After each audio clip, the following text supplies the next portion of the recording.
Good evening, campers. I hope you're doing well. This is a exclusive for all the coffee supporters. Hi, thank you ever so much. I thought I would treat you to a cute story by Bohumil Hrabal's All My Cat.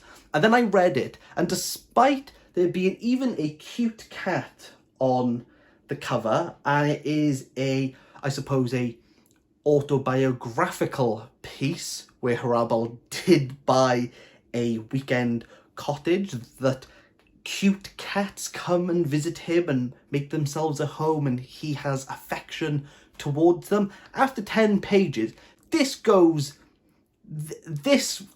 went places I wasn't expecting. Okay, let's kind of go back a little bit. Hrabal and his wife go to a weekend cottage to relax, and his wife has one line throughout the entire book, which is the first sentence, actually. It just says it all the time, which just gets funnier. Hrabal has a beautiful contrast all the way through between it being macabre and funny, but it's not trying to be like dark humoured. I don't really know how to express it, moving into horrendously morbid scenes and dark thoughts where he thinks about committing suicide, and he goes and visits the tree that he imagines himself hanging from, to just these silly moments of him in a hospital joking with a guy who nearly killed him, and his wife's first sentence, "What are we going to do with all these cats?" And the wife's just annoyed that these cats are constantly in this house. And he doesn't really care, Hrabal. He allows them to sleep on him, he feeds them milk, he watches them outside of the house, but he's pained by the fact that he doesn't love them as much as they clearly love him. In the beginning, there's only 5 cats. I have 4 myself.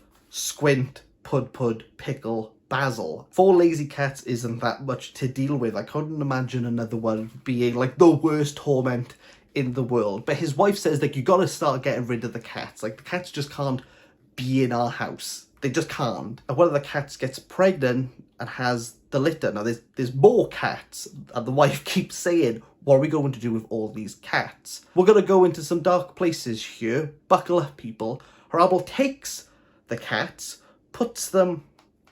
We're gonna go into some dark places. You could probably tell where this is going. Hrabal picks up the litter of cats into a knapsack, goes around outside by a tree stump. I said this was going to go to dark places, but it's just... that's what's happening. I said we were going to dark places, but the cats are dead. And he feels guilty, but at the same time he feels good because he's done what his wife has asked him to do.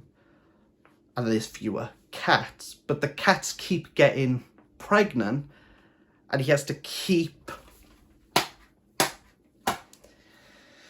Hrabal views himself as a commandant. He views himself as one of the Americans in Vietnam. He views himself as one of the Turkish who massacred a village in 1911. And he feels bad because every time he comes back to the weekend cottage, he knows that one of the cats is laying there waiting for him. That they can't wait to see him and play with him and sleep with him and just spend time with him.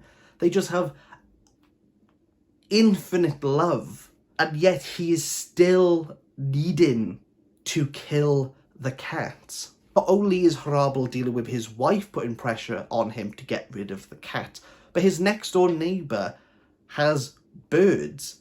And he keeps saying to Hrabal that your cats are killing my birds. You need to get rid of them. And Hrabal, like, logically is going, but they're not my cats. Like, I don't own any of these cats. They just keep turning up at my place.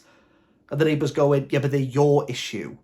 So you need to solve this. And we just move into Hrabal dealing with death but wanting love, and how he feels in complete control during these bloody scenes, but is clearly losing control. This book is only 80 pages, but it is dark and it is depressing.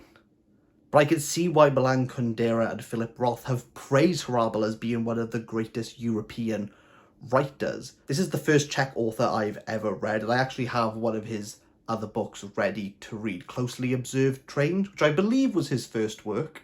Here it is. It doesn't say it's his first novel, but there will be a review done on this. I think Hrabal's work is mostly quite small, but I mean, there's so much in here. And Hrabal's prose is...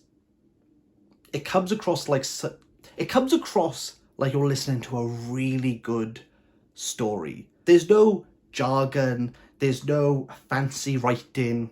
It's just him just telling you what was happening. It's so commonplace, and Paul Wilson's translation is... well, it has to be phenomenal, because nothing drew me out of this. I read this in one sitting. I was completely drawn in to a man who just kills cats. And then right at the end, Hrabal is walking through the forest, as he normally does, thinking about death.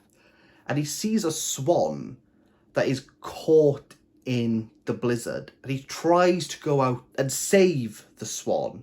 The swan attacks him and he comes back the next day. And during saving that animal, it leaves you a sense as, has he saved something in him? That this animalistic urge to prey or be preyed, has he staved it to some degree? I love this. This was absolutely spectacular. Easily a 9 out of 10. Again, if you look for something light-hearted about cats, don't do it to yourself. Don't do it to yourself. Don't. You are better than that.